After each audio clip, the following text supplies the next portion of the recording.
Welcome back to the SS-Fitfinesse Podcast. I'm here with my next guest. She goes by the name as Tamara Kramer. That's right. Yeah. Thank you for coming. No problem. First of all, I mean, it's funny how we actually got this interview set up. Yeah, you say Instagram's a bad thing, but in this case, it's a good thing, isn't it? No, I think it's a good thing. I think it's a good thing because you get to network with people, and this is one of the cases. Yeah. So, might as well explain how we actually met. Go so ahead. obviously you messaged me. That's right, I did. About the podcast, and as I do, I was responding back to everybody, and I just asked you, thanks for listening.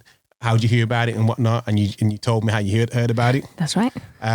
That's through Natalie. I actually, I met Natalie only a few weeks ago, and I'm very interested in what she was doing. And then when I saw she did the radio, I went, damn, this is really good. So I had to just message you because I just saw that you guys were quite new, but it was very interesting. And then from Natalie, I just went to your podcast in Spotify, and then I just got hooked, and now I'm here. Yeah. And the reason why you're here, I don't just bring anyone onto the show. I looked on your profile, and then I came across the picture when you was in hospital. Oh, and that one. I read the caption, and he said 5 broken ankles, hit and run by a motorcycle accident, fallen off a bus and survived under the bus. Yes. Being shot at. Yes. 4 knee operations and nearly died 3 times. Now 6, to be honest. 6 knee operations. And I was just blown away, and I was like, wow, okay then. And I need to speak to you about this and make sure it's not a joke. No, it's definitely not a joke. And those that actually know me know I'm not lying. Yeah. I'm not doing it for attention. It's the truth. I've got pictures of everything. and then here we are. And then obviously I looked into you a bit more, and you're doing a lot more than that. So a proper introduction would be you're a businesswoman, a dancer, choreographer, founder of Studio 66? Studio 68 London. 68? That's right. Gosh. That's the first slip off I've had on this show. You can't remember, there's so many numbers, so that's okay. Studio 68. And you're doing a lot more things. Very much so, yeah. Let me give you a chance to introduce yourself to the listeners properly. Okay. And just tell them a bit about yourself, a bit of background, first of all, and then we'll just go into it, because this one's going to be very interesting. I can guarantee that. Well, as you know, Sean was saying, my name is Tamara Kramer. I'm actually Spanish, and I came to this country about 19 years ago. I lived in Spain all my life, and then decided to move to the US for 3 years and pursue my career as a dancer. I'm a dance and a music lover. So when I lived in the US, then decided to come back to Europe, and I spoke no English at all. So even though I've got an English father, and my mom was an English teacher, I spoke in English, but I came here with the I don't know. So I actually decided to just stay in London just because I thought it was the right place for me to pursue everything that I wanted to. Yeah. Now I can say the journey has been very interesting between learning English, getting into the dance industry. I was in the music industry as well for close to 4 years, working for Sony Music Entertainment and as an A&R, which I don't think I spoke to you about it, but now you know. And then, after that, I don't want to bore anybody that's listening to this. No, we need to. I want to, as you listen to the podcast, I like to dig deep and find out the ins and outs, understand you as an individual. Let's not go too far ahead because there's lots of things to speak about. Let's start with living. You lived in Spain, yeah? Correct. That's fine. You spoke no English. No English at all. And you've come to. Did you go to the UK first? Or I went from Spain. Yeah.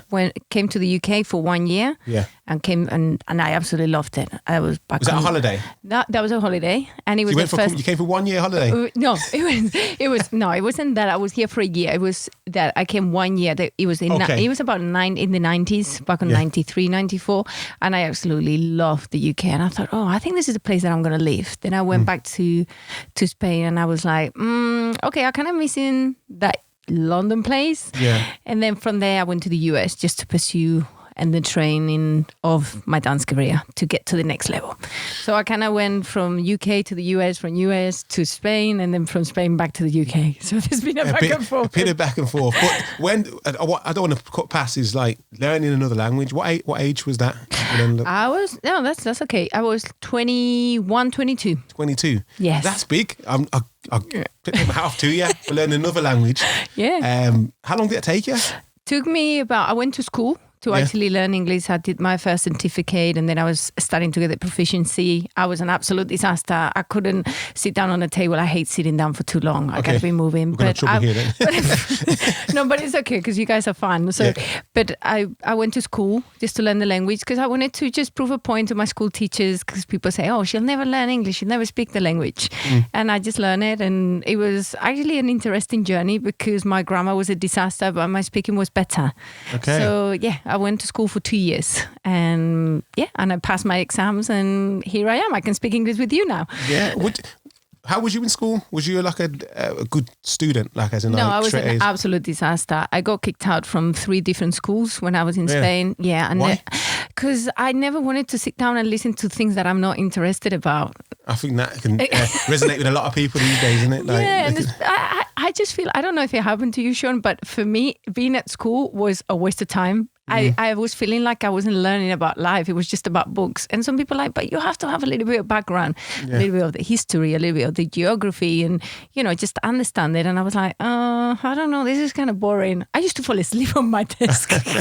So how was your parents about when you was doing that? My mum was very upset about it, but my dad could understand because he didn't like to go to school either. Okay. But my mum was a little bit more formal, a typical Spanish woman, how they either just like, I want my kids to go to school, university, get married, have kids. So everything had to be by the book. Yeah. But my dad is a little bit more of a rebel. So, my daddy didn't really study or he didn't go to university, but super intelligent man and took the University of Life and the rest is history. He's incredible. So, yeah. Shouts out to Dad, man. Oh, daddy's the man. Oh, you'll love to see this.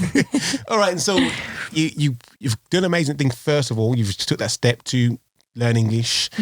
Was this off the back of you want to learn English to back you up with the whole dancing? It was a dancing and it was also the music industry. I was actually very interested on both. I didn't know which one will be the best one for me. So I kind of took a little bit of track on both. When I studied my English, I applied to do work experience at Sony Music. And while I was doing the stuff at Sony Music, then actually I got the job and my dancing was on the side. So I got in the A&R department and at the same time I was doing the artist and repertory, the artist development, which it was amazing because I was in that department with the new acts and I was developing them to be able to perform. Oh, so you wasn't okay then. So when you said, I thought you meant you were singing. You was actually managing artists. No. And if you asked me to even try, I wouldn't even do it. No chance. No. All right, so you're managing artists, A&R. I was, the people that choose the artists, they send the tapes. Years ago. Now it's a little bit different. Scout. Yeah, scouting the talents. You get the tapes on the post. You get like 50 to 100 tapes a day. Yeah. And you sit down, you listen to them and then go to the gigs and actually decide if they're the right people that you want to bring to your big, big men in the label. Yeah, that was my job. Anyone? Did you find anyone big? Well, I don't know if you remember the 411. There were like 4 girls, and I was able to actually get them in, which was really nice because they were, one of them was a friend of mine. I met her when I was doing waitressing because I was a waitress. It was everything didn't just come from nowhere, and I met her and she could sing, and I was like, wow, this girl is amazing. So they brought her in with another 4 girls, and then they created the commercial group called the 411. So I was really happy. It was the era of the Big Brother, 411, Desiree, Jamiroquai. So those all the acts that I was working with. Okay, yeah. So massive. It's a lot about you. There's a lot of little things that people don't know. People don't know. So we've got the music industry running along with the dancing. So correct. So you help your choreography the dance moves for the artists also. Correct. That's what I started doing mostly from being on the label. I just wanted to understand how the music industry work to then go, okay, so maybe I could apply this dance thing to, to all these artists. So I spoke to my big boss, Lincoln Elias, at that time, which he was the vice president of, that A&R department, which he's still working on all the labels and freelancing. And he said, I think we could do this stuff. And that's really what I was doing with some of the acts. And it was so exciting. It was one of the best things I ever done. It was great. Okay. So, the whole dancing thing, actually, there's a lot of dance movies. Dancing is a thing at this point. I say it's a popular thing. Yeah. What is explain to me a life of a dancer, aspiring dancer, first of all, like, because you see all these movies and whatnot. I really understand, because the movies always make it to be a struggle. They've got no money. Oh yeah. They're trying to get that big break. I gotta be honest with you, it's exactly what you see in the movies. If anybody thinks the dance industry is glamour, they got it totally wrong. The struggles are what you see in the movie Honey, the You Go Surf, the breaking. Every single one of the movies are telling you the life of a dancer. It's very difficult. If it's not an injury, it's because you haven't got any money. If it's not any money, it's because you haven't got a location for travel, for practicing. Yeah. If not, you got to travel to the next location. If not, you got to meet to that person for them to hook you up with somebody to get you the job. It's tremendously difficult. I say it's one of the most challenging industries that I ever got involved. Wow. So how did you get your break then? Well, when I was at Sony, that was obviously my startup point. Yeah. And then I was actually trying to save money as much as possible, because I had a dream of having a dance studio. Okay. So I went for every single job possible. I went from waitressing to working on a TV station as an assistant. Okay. And then I was also cleaning offices. So everything, I just wanted to save money to open this business. So that's really what happened. So was this while you was in America? No, this was in the UK. So your dance career didn't start until you got to the UK, would you say? No? Correct. Because in America, I was actually training. Yeah. And then I came to the UK to then take it to the next level. So you had set out this plan. You went to America, you trained to get to the level that you wanted to get to. Correct. And then you went to the UK to obviously use the skills you had to build. You got this was a master plan. That was a master plan. And there was another master plan right after, which is what worked out to be where I am right now, or the next stage for the next thing. So when I came from America is when I got involved in the whole Sony Music shebang. And then from there, I actually was doing all these jobs, saving tremendous amount of money to be able to do what I'm doing right now, which was 11 years of saving money and working as a teacher at Pineapple Dance Studios. So I got a job at Pineapple Dance Studio. Somebody recommended. I applied and it got there. And I remember having so many people in class. After 7 months, when I started, there was only 3 people in class. Yeah. So from my knowledge from America, I brought it to the UK, got my jobs like everybody else, the survival jobs, but also was pursuing the dream, which was teaching at Pineapple. So a few things I want to ask you at the back of that. Go ahead. First thing I want to ask you about time management. Oh, yeah, because it sounds like you're doing a lot of things you're doing, and how are you managing all this? How you manage to work? How you manage to, if you've got a social life, how you manage to do the dancing? I mean, where does it all come? How did you find time? And when you have a dream, you can make it happen. Everybody always complains like, there's not enough hours in a day. That's totally crap. That's I'm sorry, but that's just people that giving you excuses just not to do something just because they think it's not possible.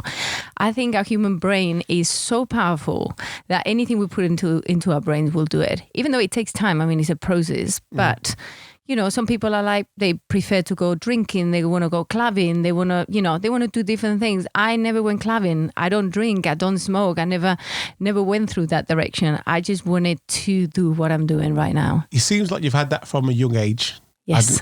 So I always thought that comes from somewhere though. You had, like, have you gone to a point in your life where you haven't had things, or where does that passion come from? Because I feel that a lot of people don't have that passion.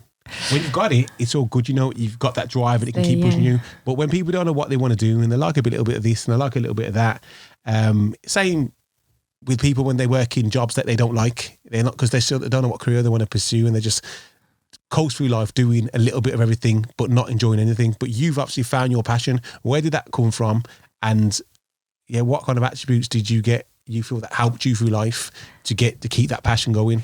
I will say, since I was a little kid, unfortunately I had school friends that were very much into the wrong things. They were, selling drugs or smoking weed and drinking. My dad used to drink a lot when I was little, and I think I probably turned around and went, this is not the life that I want. I want something completely different. And it's funny because as years went by and you start understanding, my dad then told me that his brother used to be involved into radio. In the music industry. My grandmother was a ballerina, Russian ballerina, which she was very successful years ago. So all that side of my dad's side, it was the creative. And I didn't know, when you're just young, you just don't listen. You're just like, I know it all. But then as you start growing up, you start understanding. And his brother used to be the same. And his mother used to be exactly the same. Like she revealed, she was like, I don't want to study. I just want to dance. So I guess that comes maybe from my grandparents. And of course, the hard work that I could see my mom and dad putting into life. I had a really good foundation. My family, I can tell you, I think it's good for the kids. So when I see, the new generation, especially that I teach a lot of kids, that they don't have that ground and they have that strengthening from the parents, is what actually make you as a person. You're not born knowing. Yeah. You get. What if you haven't got that? What would you say to somebody who hasn't got that? Because this day and age, there's a lot of kids that haven't got that kind of support structure. You got it, and then if they have, they may not have that kind of backing of the parents saying, okay, go do what you're going to do. And if they're not as passionate as you are, as you're going to go move to another country and learn another language. Yeah. Then what advice would you give to somebody? Because the whole reason why I do this podcast is for you to give your personal advice, because you've achieved a lot, you've done it. So what would you say to someone to do? I would say this. I'm mentoring some of the kids that don't have good parents at home, or they just don't even have parents. If you really have a passion, find somebody that's on the right industry that you want to get involved. I'm sure they're going to help you, because at the end of the day, these kids are at different level as we are. Like, you have something really good going on for you, so you can be mentoring somebody that hasn't got that foundation. The same as for me. Those kids are not competition for us. Them kids are the next generation, so we can help them. So they just need to find somebody like us to help them. And obviously, if they keep that consistency and that passion and they really want it and they do it on a regular basis, we'll go ahead with it. The moment they go in a different direction, then you grab them and go, hey, you want to continue doing this? Let's do it. You don't want to continue? I'm not going to be there to push you. It's up to you. You want the good life and what you're dreaming, or you want to go on the wrong direction. And that's really it. It's finding somebody that's in the right path to be able to inspire you to move forward. Yeah. Okay. That's just facts, isn't it? Like, I agree with that fully. It's just finding someone to, but I will say is, what if you can't find that person? You just keep looking. I would say, Sean, come on, you can find that person. If you don't find that person, it's the same as how many times you've gone through relationships or friendships and you think it's the end of the world. Yeah, that's true. Right. So all of us go through that stage where we go, you know what? I'm not sure if, I don't want to be part of this, or life is crap, or I'm not inspired. But then you move around and you go to a different crowd of people, or then you get to that stage of life where you go, you know what? I've lived this, and this. But then what? You finally find what you're looking for around the people that are the same frame of mind as you. So you got to go through the hard times to get to the good times. Yeah. And I that's one thing I do live by, is like, you've got to have lived, and there's going to be bad times, to know what you can look forward to. Like I always say, in a relationship, if you only had one relationship in your life, it will never work. You're never going to know what is perfect for you, because you're never going to know what you don't like and what you do and what you do like. You're just going to be happy with content what you have. So you should, as a young individual, whether it's work, you should try and do as many things as possible. Relationships, so I'm trying to encourage people to date as many as possible. But but you should go out there and have a feel and look for different people. Yeah, you gotta experiment. You gotta have experience with different. A lot of people go like, oh no, but at 20 I know what I want. I know I'm ready. I'm like, don't do that to yourself. But don't you think that's pressure of social media of people? Social media shows a lot of young successful people. So I feel like when people get to the age of 18, they feel that they've got to have it sussed. Because there's people like, I don't know, Justin Bieber. There's everyone, even in fitness, there's young people doing well, influencers and stuff like that. So everyone thinks, I've got to have it sus as soon as I come to 18. But if you haven't had that life experience at all, and you just left school and college, how does somebody deal with that? Like, what advice would you give to them? Because but Sean, think for a second. People on social media, it's a fake world. I know that, and we know this. But I mean, me and you are older. Yeah, exactly. Yeah? However, what would you speak to a person that is a 16-year-old? Try and tell my niece that. You know what I mean? Like my niece is she's 13. Yeah, she's 13, and she just lives in her phone. Yeah, they all do. All my kids do. I get on my notes, but not only the kids, the adults too. Yeah, the adults do, but they grew up in a generation without it. So I mean, without going too much onto that, I mean, what I really want to get at is how do you show the younger generation how to do these things? Show them what you are achieving and the way you achieved it. We didn't need social media to get where we are right now. Yeah. So they should listen. I understand, you can see the Kardashians or you see the Justin Biebers and, but they didn't have social media when they started either. They put their hard work behind the scenes. And also to understand that these celebrities and motivators and also influencers, they have people behind them. Mm-hmm. You can't do it by yourself. Yeah. You need a good team of people to make it work. So everybody that's thinking, I'm 16, I'm 17, I could do it by myself. I'm going to put that picture or that video online. There's a lot of work behind it. You need a team. So find the right people to do it. Stop living in fantasy world. So speaking of like things you just mentioned, like Kardashians, celebrities and whatnot, you've also worked with celebrities, is that right? So many, yeah. So many. So, and is that through the music side? Through music and through dance as well. Through dancing. Okay, then. So, tell me firsthand, like, for example, if you can, of course, yeah. That's what people you have worked with. Mm-hmm.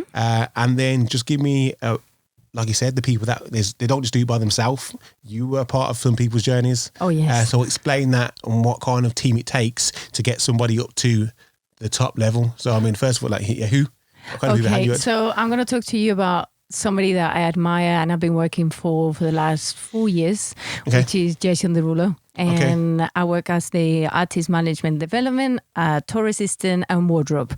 So I move different departments. There's a team of 45 people.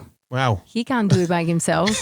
This is management, tour manager, artist manager and stage manager. You got your bodyguards, you've got your dancers, you've got choreographers, you've got everybody that takes care of your wardrobe, your appearance, your bookings on radio, everything, your accounts. There is no way that he could have got to that if he didn't have somebody to start with as that foundation. Yeah. Obviously, I didn't come in when he started. I was there and I'm there on the higher level when he's already on a when he's up. He's up. I didn't bring him up. I'm just somebody that's part of the team. But it's maintenance, isn't it? Oh yeah, it's consistency. Yeah, it's consistency where people go like, I'm on top of the game, but somebody else can come on top, and somebody else can come on top. So you constantly have to be, I got to be thinking, apart from him having the team, him himself needs to be that person that has that passion for it and wants to continue doing it.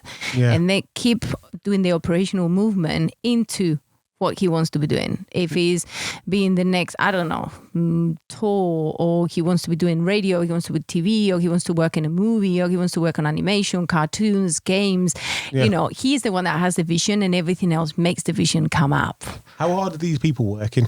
How hard? Let's talk hours. Let's talk. Okay, so I can tell you the last tour. I'll tell you from a tour perspective, not from everything else on the PR, the branding and everything else. Yeah. I used to wake up at 8:45 in the morning and go to bed at 2:30 every day. Every day? Every day. 7 days a week? 7 days a week.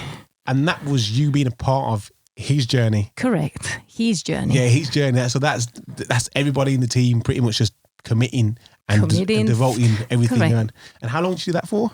That was a 6 months tour. Wow. You're not tired now? I'm still alive. I'm still here. I don't know how tired do I look, but I'm still here.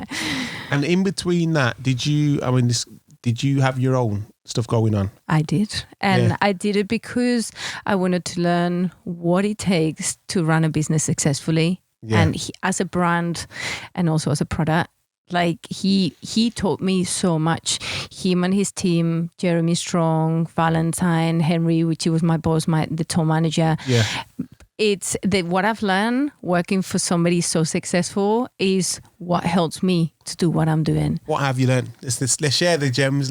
What have you learned? What would you say? What have you taken from that most to take to your business and then also to take in life in general?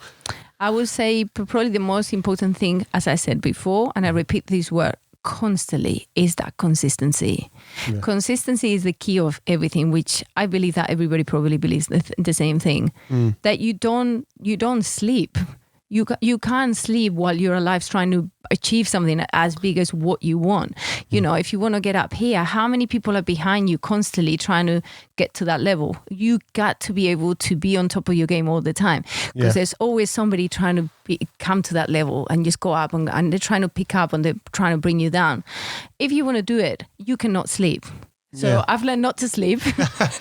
So there's days that, you know, sometimes I finish and then I'll be on my laptop working on my projects or trying to get a production together or trying to get the numbers to open Studio 68 or, you know, whatever, 68Fitfinesse, whatever project that I was working on. Yeah. I will be on that. I don't need a lot of sleep. I'm that kind of person. So what kind of effort did it take to get to open your dance studio? I would say it took me 11 years of hard work working for other people. Wow. In between doing my dance training, not having a lot of social life, but I wouldn't call it not having social life where people take it wrong. For me, my social life is what I do. What you do. So I don't feel I'm working, which people don't understand it. I mean, cleaning tables, waitressing, taking people's insoles, or, you know, cleaning floors, or working as a PA for somebody, and at the same time having, you know, your computer on the side, not being caught on the internet while you're doing the job for somebody else. It was interesting, but, you know, it's a journey. So I knew that I needed all that money to then be able to get where I am, plus learning from my mentors. So that's what I said. The generation needs to be around people that are very successful to be able to see and see the journey, what it takes to get where you want to be. What would you call it success? What do I call success? In your eyes, what would you say success? Is it money? Is it? No, it's do what you love to do. It's having your heart full of what you want to do, you know, and be able to help others. Because at the end of the day, you know, you do this because you're like, oh my God, I want to get there. I want to do this. You know, I want to travel. I want to have fun. I want to meet people. And then after you do all of that, you think, okay, so what's next? You want to then help other people, which is the stage that I'm in right now. Because it's so many years doing this. Yeah. So many. 26 years. 26 years. Mm-hmm. So tell me about the journey, a bit of insight into the journey of actually opening your studio. What steps did you have to take? Obstacles you had? I mean, what's the worst thing? Okay, I don't think you're ready, Sean. For this.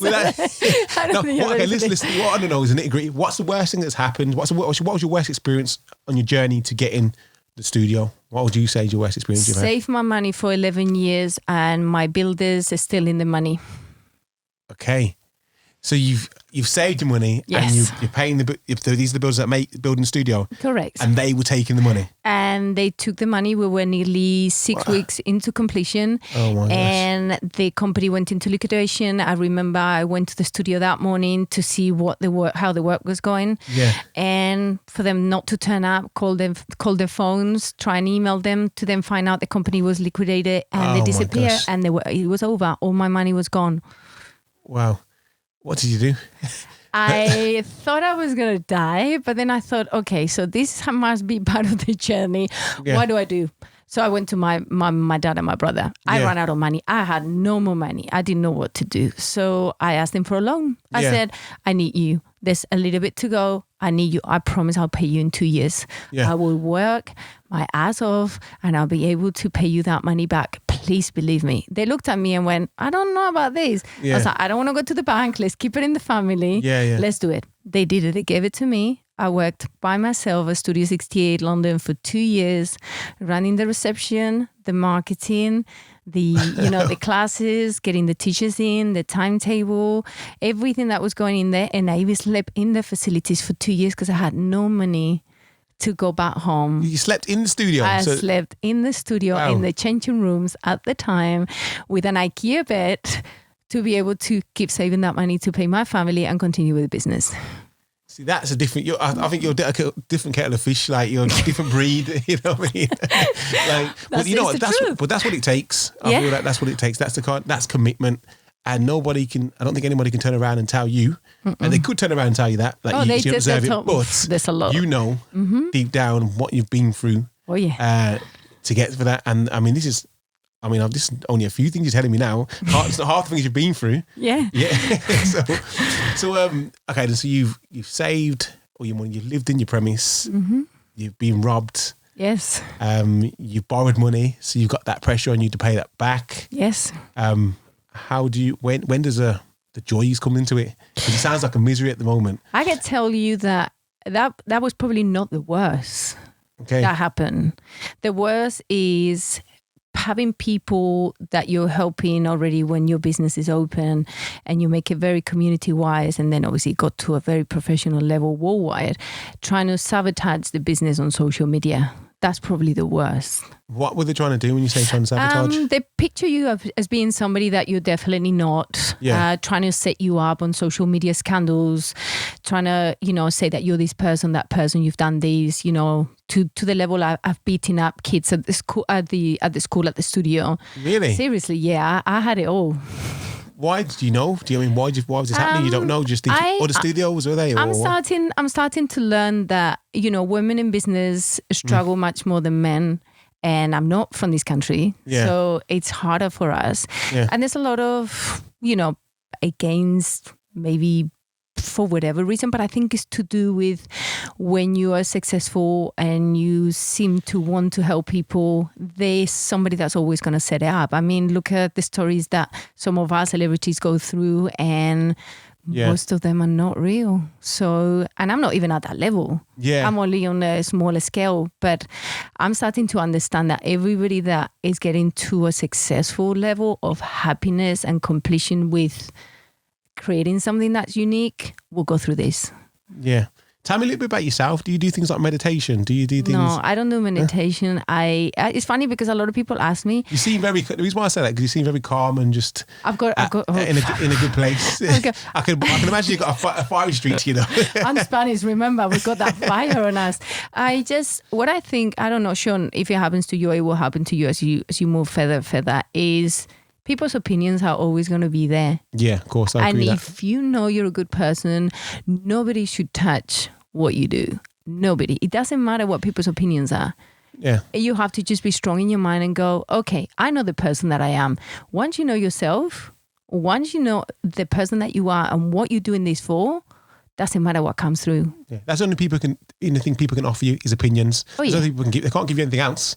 But Sean, how many people we've got in the world? There's 7 billion people. Yeah. Half of them can love you, half of them can hate you. Yeah. So what? You got to love yourself first. I definitely do. And then anybody that wants to be around you, accept them. But if they don't want to be around you, you don't have to. You can. I always say that you can choose to take an insult, can't you? I could say something to you. You can choose to take that insult on or just ignore it. No, I just let it pass. Yeah. It's not important to me. Who are you to tell me otherwise? Yeah. I agree with that. I'm all for that. Yeah. So, all right. So we've got the whole point of when you've had all these struggles and whatnot. There's a lot more to it. I mean, I want to get to the point of where there's a few things that happened in America, yeah? Oh, yes. Yeah. A lot of things happen in America. What kind of struggles did... talk about the struggles and different things that happened. I mean, I'll leave you to go into that and then we can go on. I mean, the struggle in America, it was only a few years back. Yeah. I thought my life started again. It was the year that Trump was going to be... Donald Trump, yeah. Yeah, those election days where California was absolutely mental. And I was down there. I was seeing somebody at that time of color. Yeah. And I remember we were cycling, and I don't know how this happened, but suddenly I tripped off the bicycle. And as I tripped off the bicycle, there was this car that came out with a rifle. And we saw them on the roof. And for some reason, I don't know how it happened, but the guy that I was with picked me up and the bullet just passed as I'm speaking in between us. So his face was right here and the bullet just came through and it went into the wall. And I remember my hearing was, when you hear ringing, and we just looked at each other and then I actually just saw the car turning around. So we picked up our bikes and started cycling like we were in a movie. I mean, right now I'm telling you, and I'm going back to the moment, and it was a lot.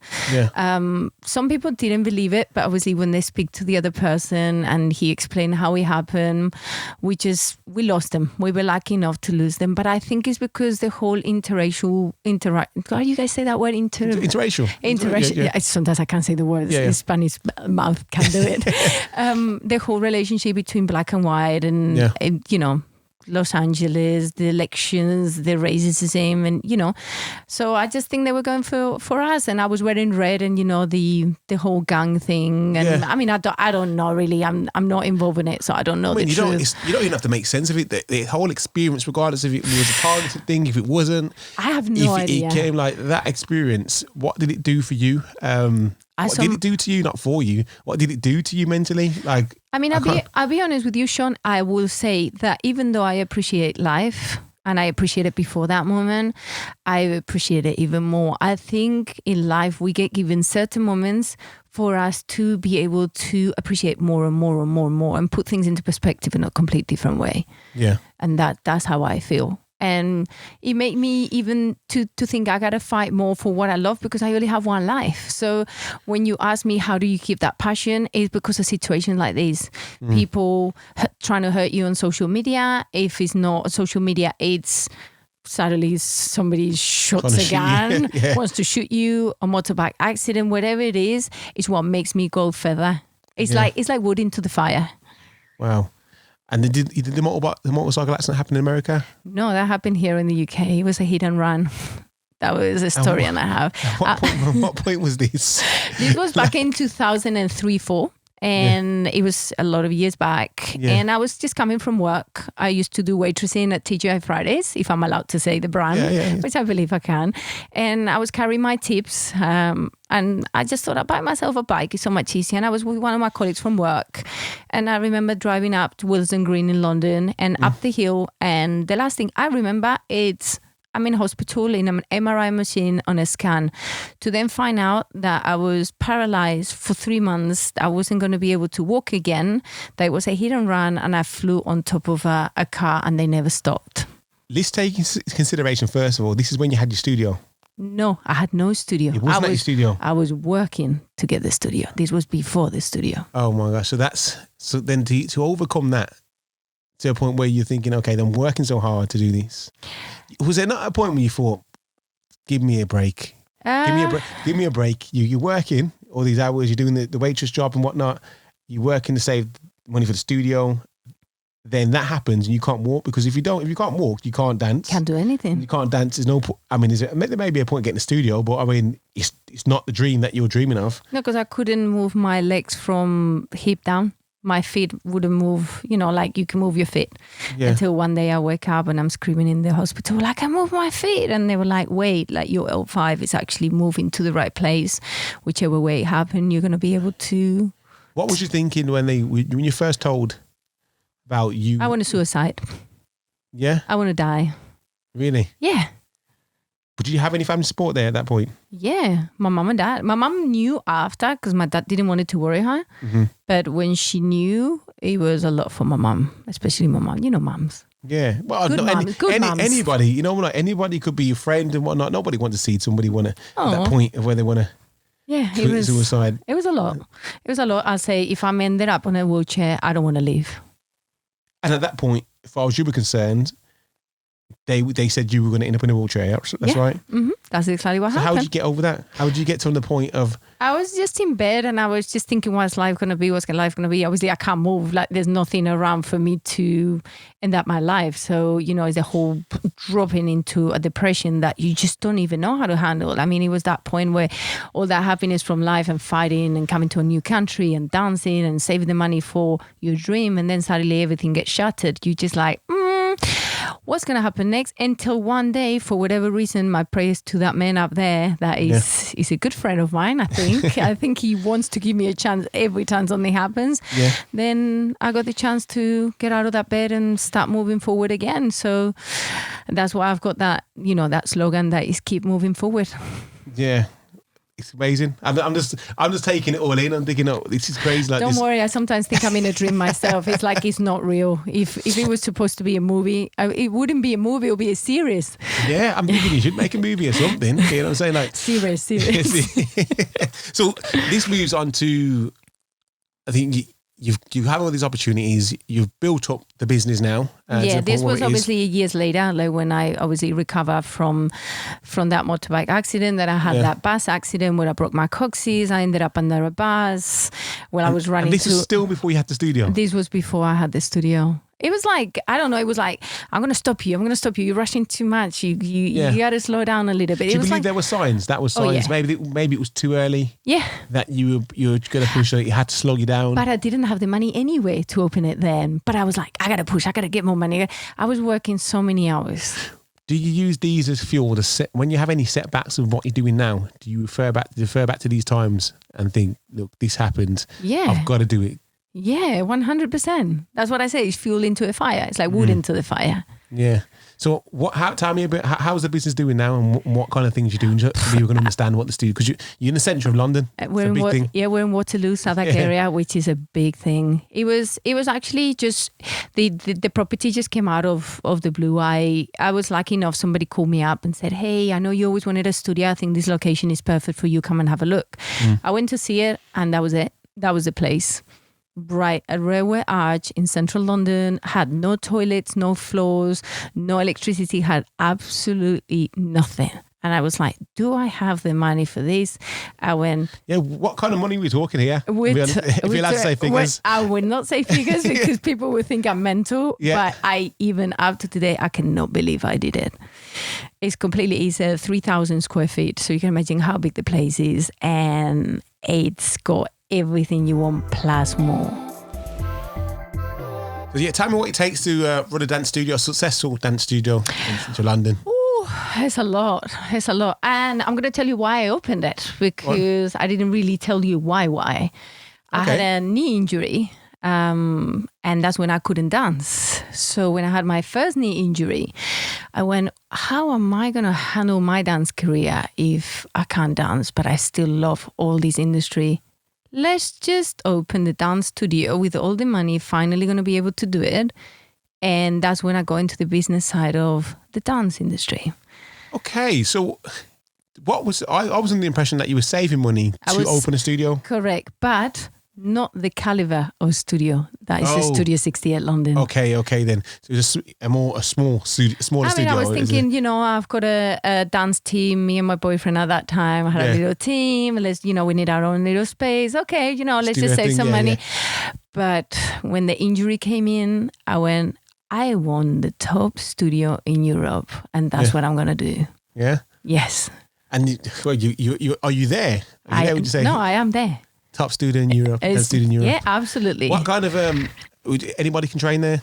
Everybody can train there now. Absolutely. Yeah. Like, it doesn't matter if you're a professional, if you're in the industry, you're doing any TV show. Yeah. To any, like the young kids, we have programs for the kids, programs for mental health. We do things, on a regular basis on the weekends. We do traveling. So we do a lot of things for the younger ones as well, so we can inspire the next generation. Yeah.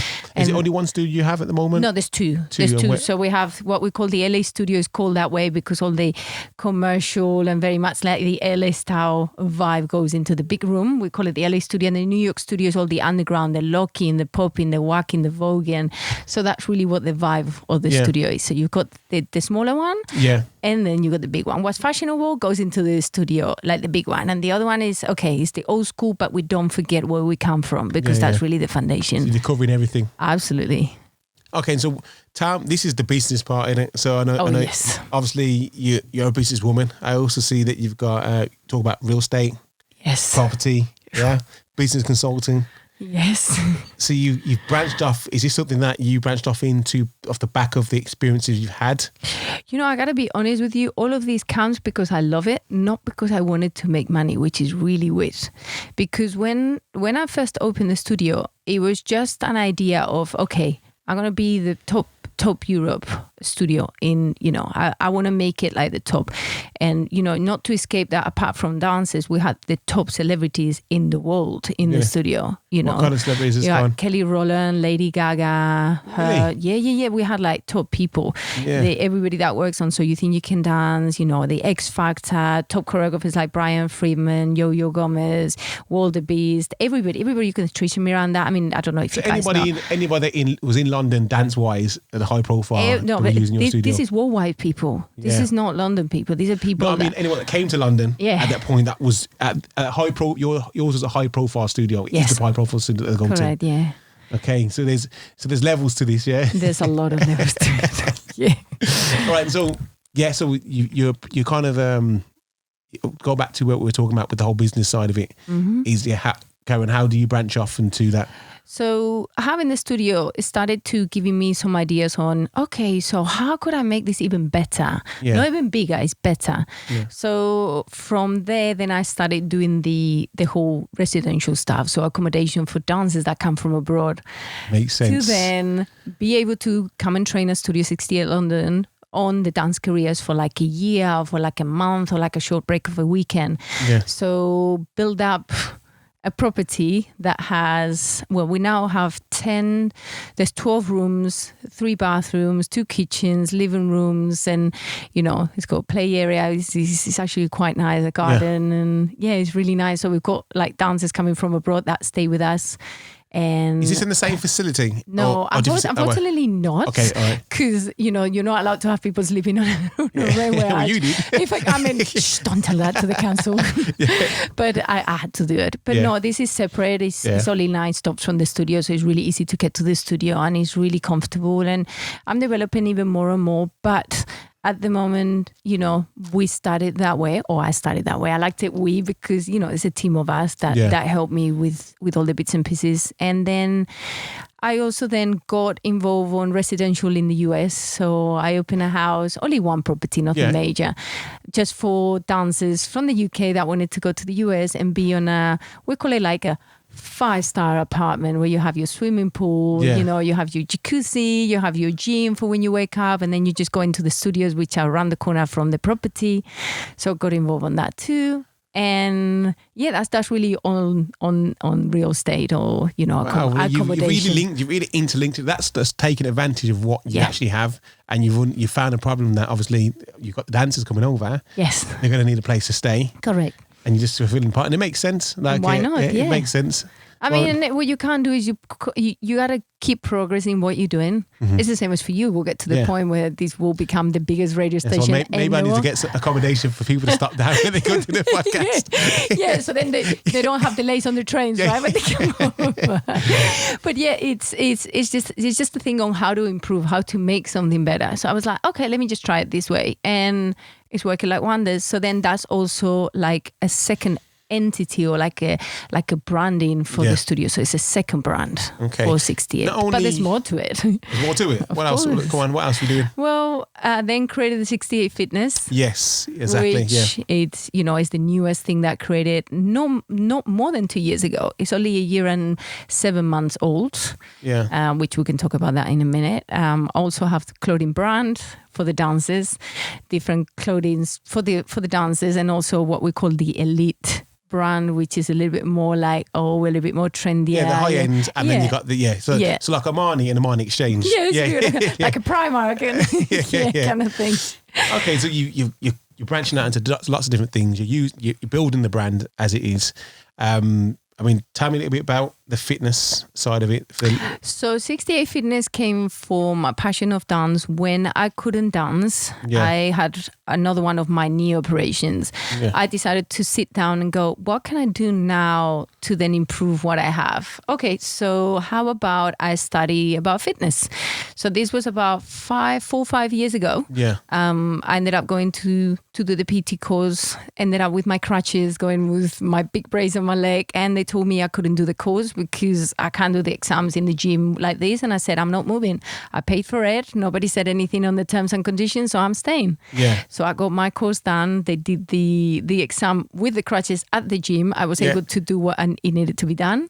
Even like faking PT. Yeah. But, the trainers were like, okay, she wants to do it. She'll do it. And then I came with the idea of how about creating one of the most affordable, we call it affordable and more exciting experiences into fitness. And people are like, what do you mean? I said, how about we just create lunchtime classes, no membership, no admission fees, nothing for £2 a class.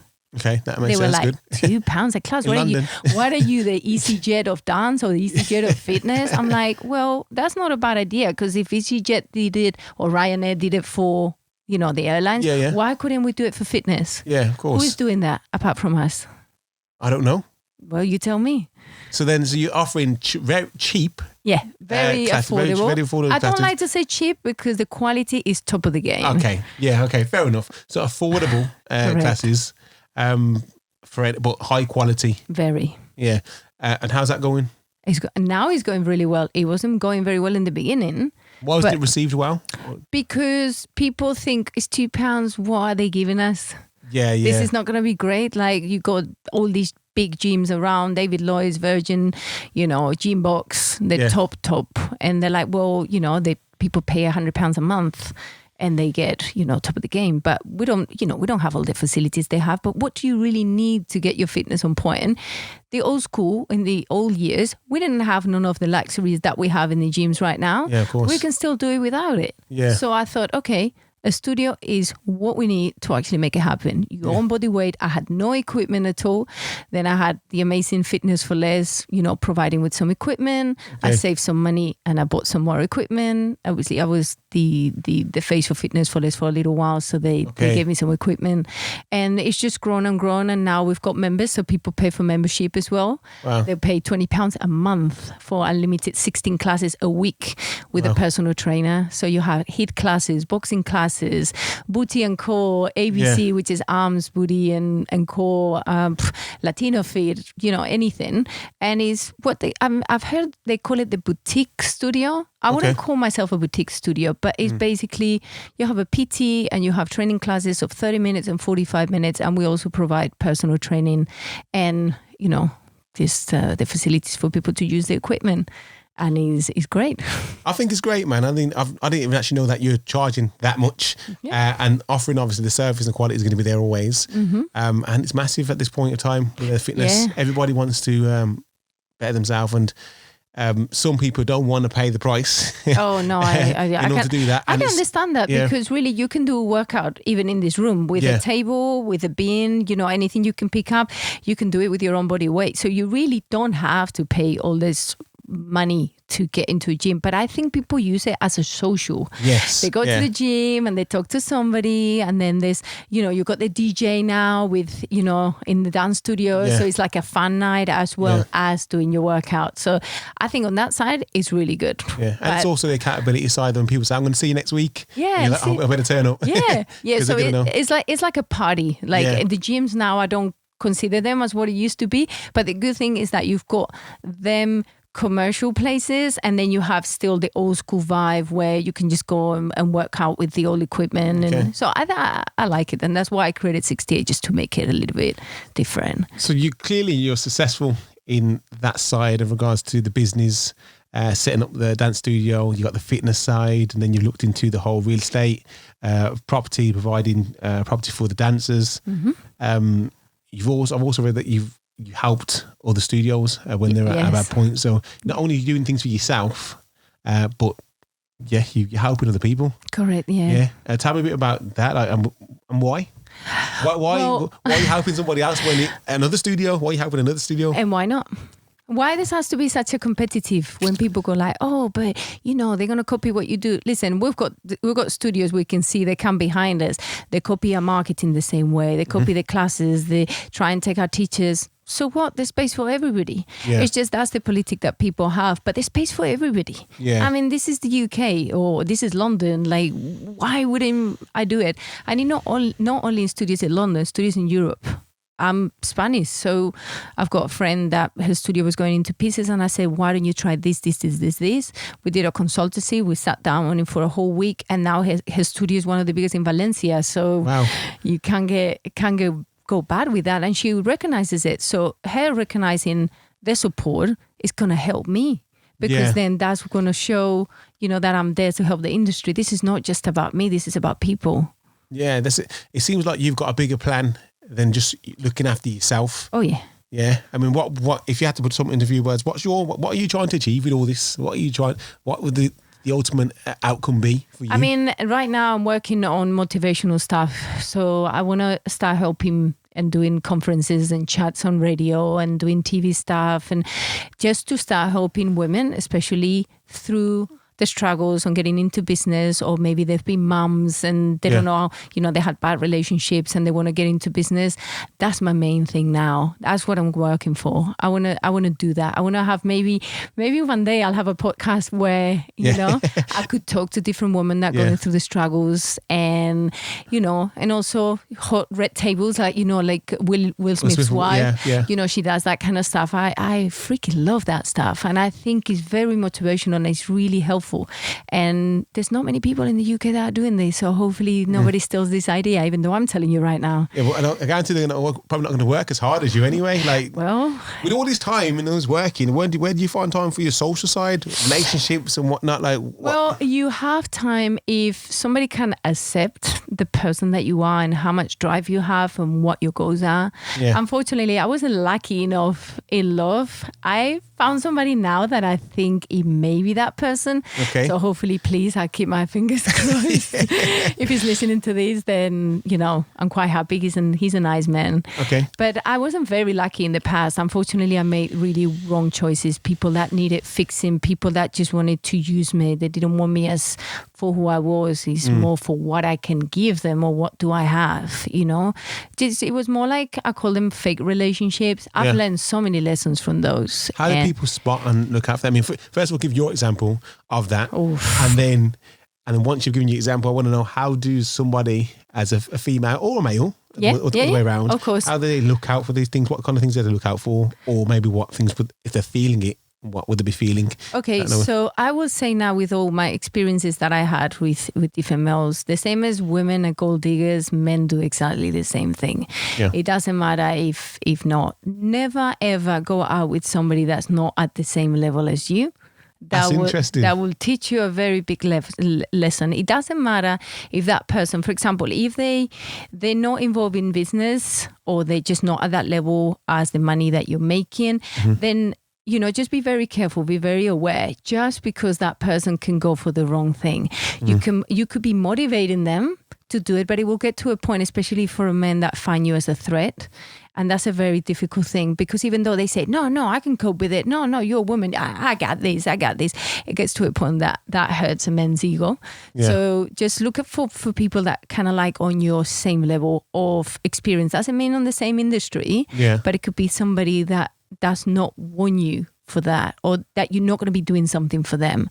Yeah. Maybe somebody that's not really on the same industry, so you don't have that problem that's what they want you for. Mm-hmm.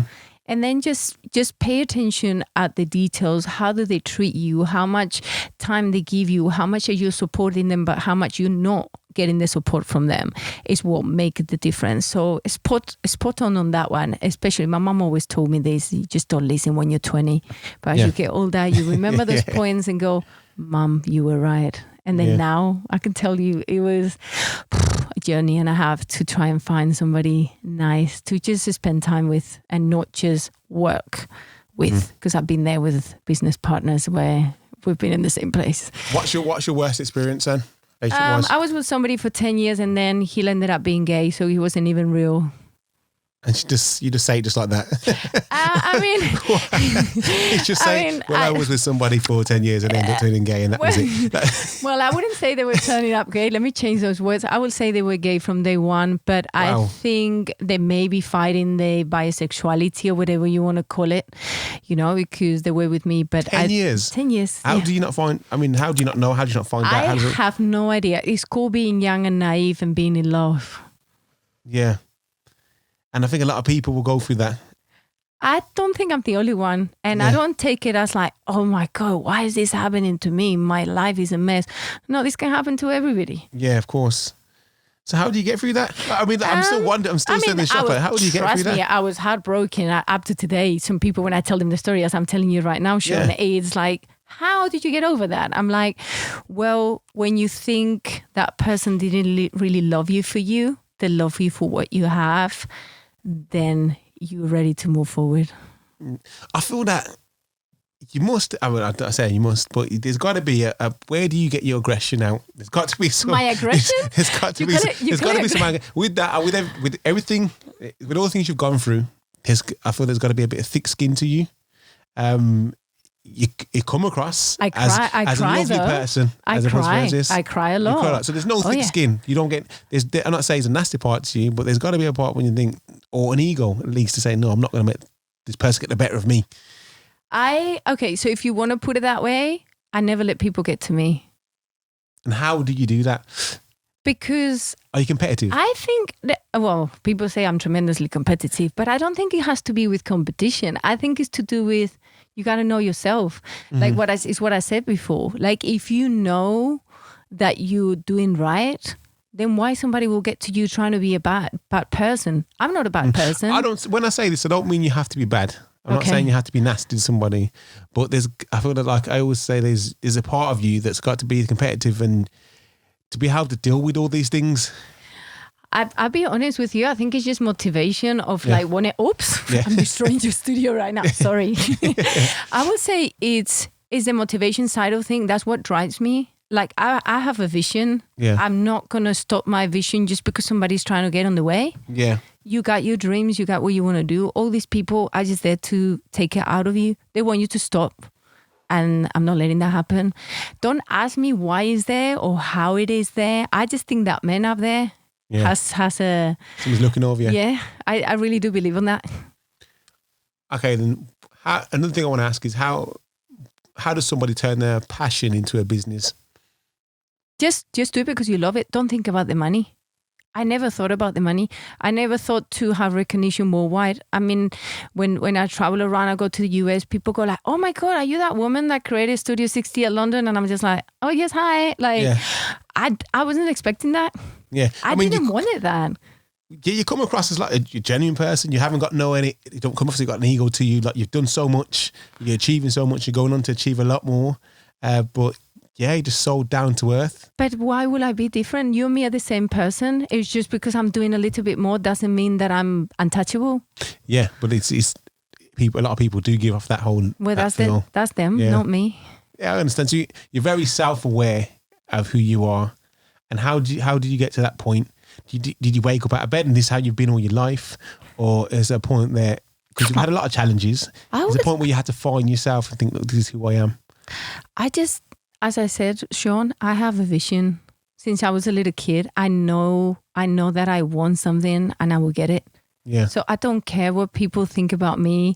I don't care what people say about me. I just have that thing that I have to get it and it's mine and it's there for me to get it. And if I don't get it, it's because I don't want it. So it's what it is. So that's a bit hard on yourself. You put all the accountability on yourself. You don't blame anybody else. Nope. You say, if I don't get it, it's my fault. It's your fault. It's my fault. And I think that's a valuable piece of advice for anybody. Yeah. Who else is going to make decisions for you? Mm. I mean, I'm old enough to know exactly what needs to get done or what do I need to do to make a decision to get to where I want to go, where I want to get. Yeah. You can't tell me what to do. Can I tell you what to do? No. There you go. So you're in the same place as me. Yeah, it's true. It's true. And I think, like I said, I just want to get that out of you. I just want to understand you, and I want you to let the listeners know that anything's possible, and as long as you put your mind to it, isn't it? Anything. All right, then. So, yeah, you've shown me a lot today, a lot about yourself, and you've achieved so much, and I think your story is amazing.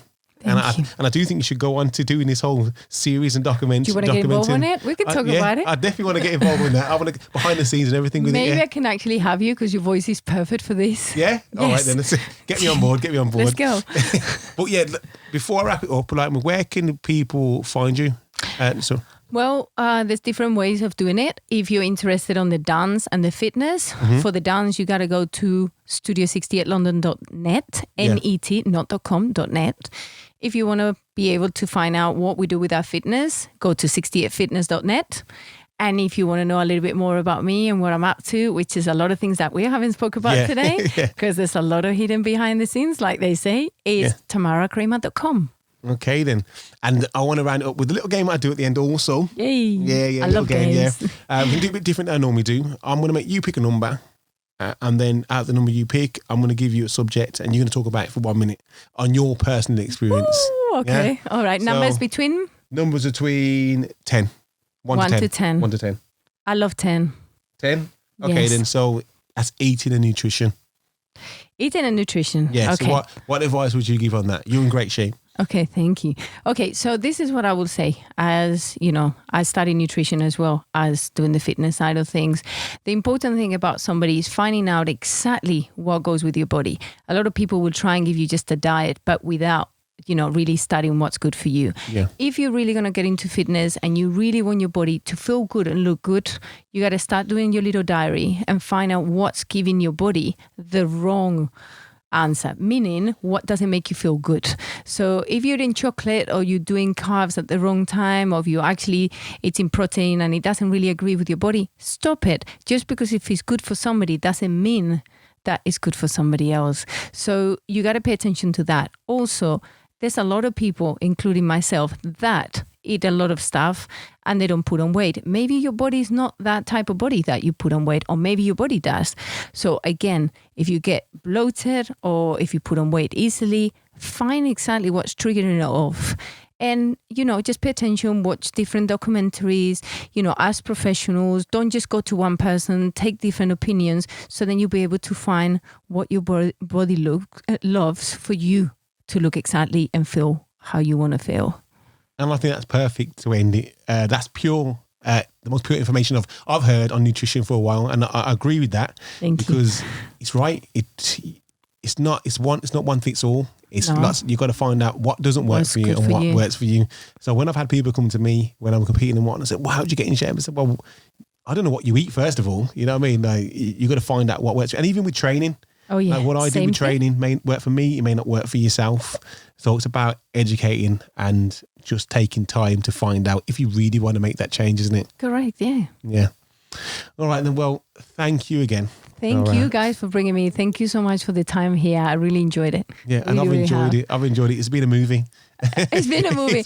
And if I can say something, just make sure you guys keep listening to Sean's podcast. This is absolutely amazing. It's really inspiring and it's really helpful for a lot of people to want to give the stories and to just be able to see other sides of things. It doesn't need to be like the biggest podcast in the world or the most popular. It's the one that inspires people more. And this is the reason why I'm here. I loved it. So thank you for bringing me. Thank you. Thank you again. Thank you. Okay, everyone stay listening and stay blessed.